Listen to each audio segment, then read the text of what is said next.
Nous sommes de retour sur Direct Investisseur en compagnie de Marc Daguerre d'Aguerre Trading. Rebonjour Marc. Bonjour Lucie, bonjour Antoine. Bonjour. Alors, on va parler avec vous de différents actifs. Avant de parler des nouveaux, Oui. On va revenir un petit peu sur ce que vous aviez dit la semaine dernière avec vous Antoine.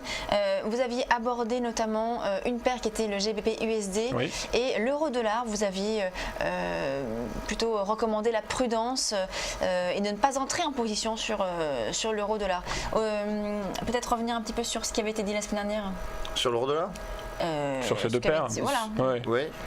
Oui, ce sont en fait l'euro-dollar, le GBP USD, ça fait partie des paires qu'on appelle majeures, des paires dinosaures du secteur, donc c'est les paires qu'on regarde souvent. Si on regarde les GBP USD, Lucie, c'est vrai qu'il y a une vague de forte baisse, je pense le jour où on s'était vu lundi dernier, et notre objectif avait été atteint autour des 1,53, mais il a même été enfoncé depuis. Donc ça, nous on est sorti sur notre objectif. Bon, on aurait pu sortir un petit peu mieux, mais on est quand même sorti relativement bien. Maintenant, ce que je pense toujours sur l'euro-dollar, c'est que vu la configuration du graphique, c'est très délicat d'intervenir pour moi aujourd'hui sur cette paire, parce que j'entends bien si on n'est pas en position dessus. Évidemment, si on est en position baissière, on est plutôt très confortable. On le voit, on continue, on poursuit, on met son stop et on baisse son stop à mesure que l'euro-dollar continue de descendre.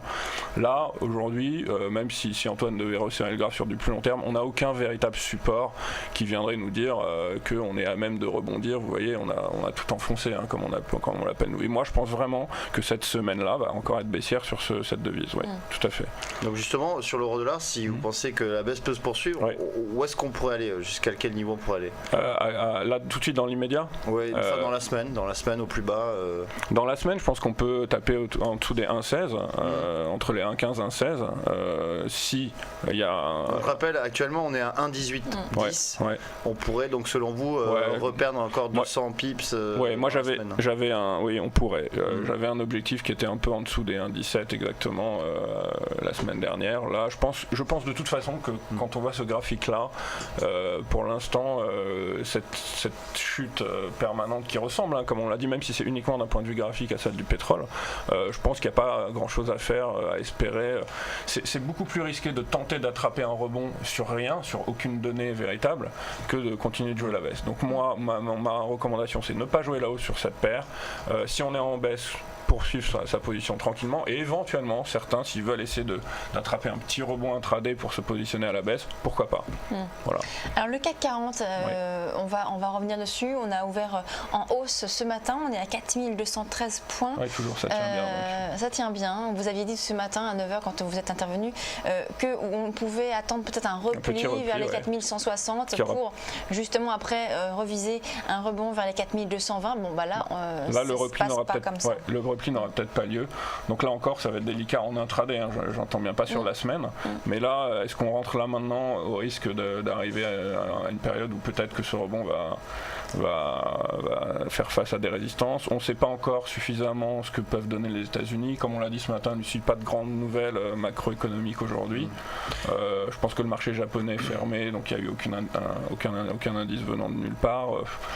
C'est vraiment, ça reste encore assez aléatoire, comme on l'a vu la semaine dernière d'ailleurs sur le CAC. Alors justement, Marc, c'est intéressant de savoir peut-être votre avis sur peut-être du moyen terme, sachant que on assiste à un retour de la volatilité assez accru. On a vu des séances dans la première semaine de l'année des -3, des +3,5.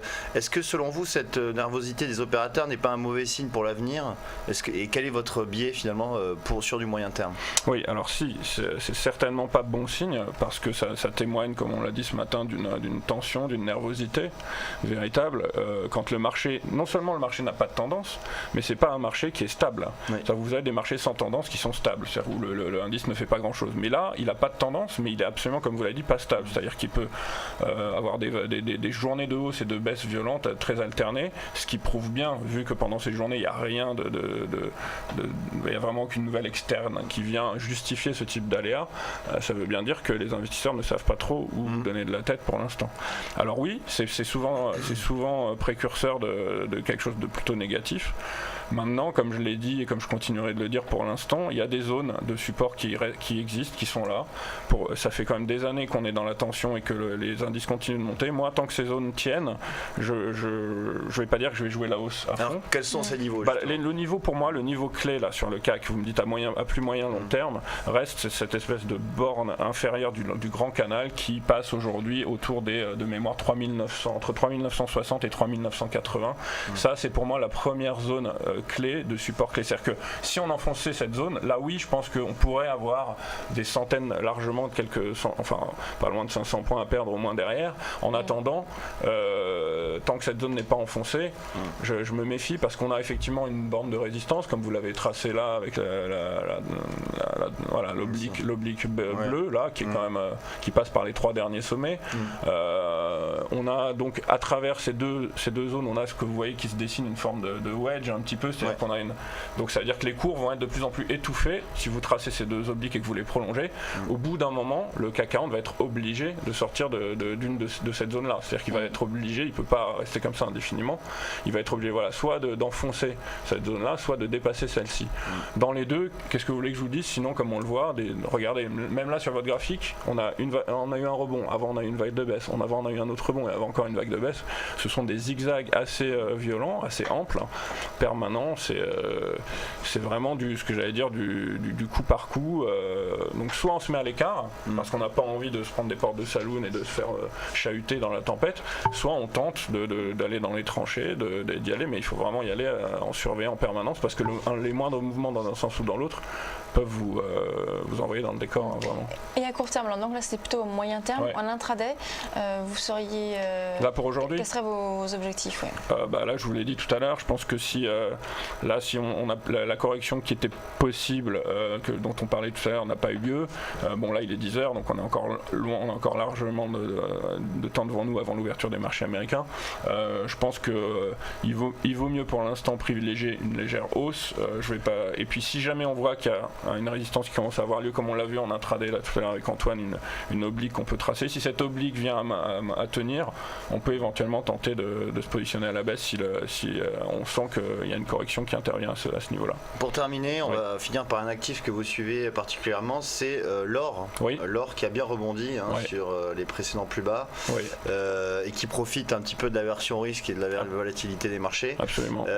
Quel est votre objectif sur l'or? Alors l'objectif de l'or, c'est pas l'objectif, là voilà. Ce qu'on voit, c'est que le rebond actuel commence à arriver sur des zones de résistance assez intéressantes. Maintenant, n'oublions pas une chose à laquelle je fais toujours attention, il y a parfois en matière de trading des sous-jacents, des actifs qui sont corrélés et qui le sont véritablement. C'est vrai que l'or et l'argent par exemple sont deux actifs qui restent quand même très proches. Ça ne veut pas dire qu'ils vont toujours aller dans le même sens, les deux graphes sont pas calcables, mais sur les grands mouvements de tendance, sur les impulsions véritables sur du moyen terme, ce sont des actifs qui vont très souvent l'un avec l'autre. Donc je regarde jamais l'un sans regarder l'autre. C'est pour ça que je vous dis ça, parce que ici sur l'or on pourrait croire que la résistance est effectivement dépassée, mais si vous mettiez le graphique de l'argent, vous verrez qu'en fait on est pile sur la résistance, donc c'est un petit peu inquiétant. Voilà, c'est pas encore suffisant pour avoir une véritable confiance, mais si jamais l'argent dépassait les 17 ou l'or remontait encore un tout petit peu, je pense qu'il serait intéressant de se positionner à la hausse. En revanche, de la même manière, si ces résistances là devaient tenir et que ces métaux devaient commencer à corriger, je pense en revanche qu'une vague de baisse pourrait intervenir. Donc là on est ce qu'on appelle en termes de trading sur un carrefour intéressant qu'il faut surveiller, puisqu'on est sur le point d'avoir un directionnel un peu plus conséquent qui pourrait arriver pour peut-être dans les quelques mois à venir. Donc pour l'instant, on ne prend pas de position, on surveille, mais on attend un signe, et donc du coup pour une prise de position... Je pense vraiment, c'est pas une question de non-engagement, vous me connaissez, mais je pense vraiment que là, la prudence est plutôt de rigueur, parce qu'il ne faut pas trader pour trader, ça sert à rien, et quand on voit que les marchés sont erratiques comme ça, qui répondent à rien de véritablement, avec en plus des tensions géopolitiques qui peuvent intervenir, non, ça je pense qu'il vaut mieux rester prudent. Merci Marc Daguerre, fondateur de Daguerre Trading.